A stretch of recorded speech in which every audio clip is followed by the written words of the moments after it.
Welcome back. In this video, we're going to introduce a primary principle in the martial arts, and that is stance or posture.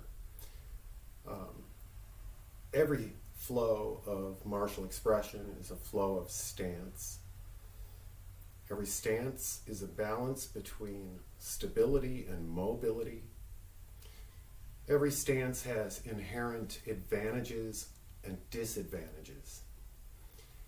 And wherever there's a lacking in your stance, there's a corresponding lacking in your technique, in your ability to express yourself.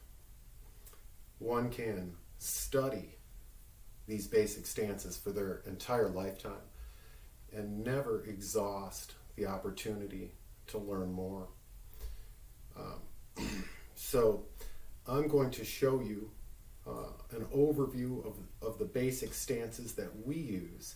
Each of these will have their own video in greater detail. We'll always be working on these, deepening them. And let's start out with the bow stance. This is going to be the primary stance that we're using. Everything begins and ends here. We also call it the basic fighting stance.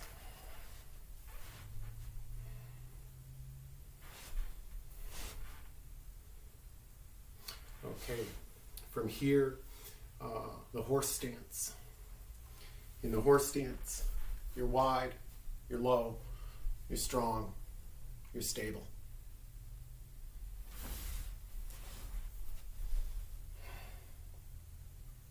Just like this. From here, the cat stance. In the cat stance, the weight is shifted toward the back.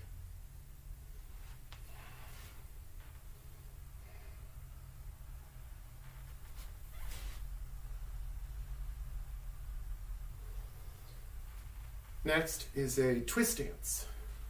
In the twist stance, it's going to look like this.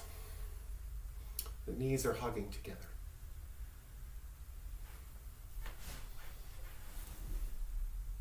Just like this.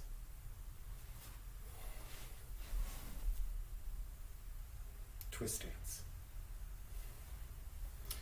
And then there's also the crane stance.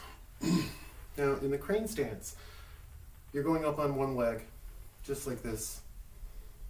This foot's hiding behind the knee. This leg's bent.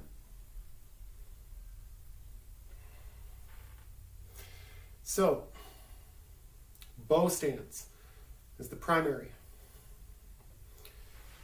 As that bow stance lengthens, it transitions into more of a supplemental, secondary stance.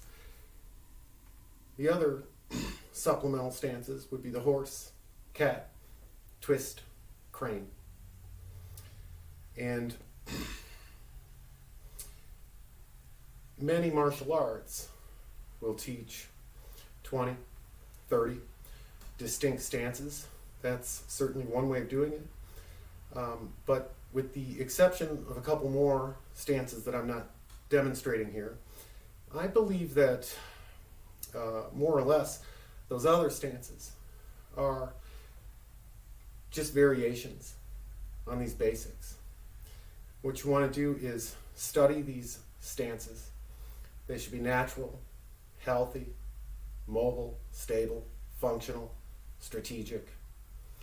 You want to internalize the essence of each of these postures to gain a sense from within what can be done, what it's good for, what it's not as good for, and how do these different stances, how they relate to one another, how they're similar, how they are different, and how to move back and forth between them. All right. I hope this is a helpful introduction. We're always working on these stances, and I will see you next time.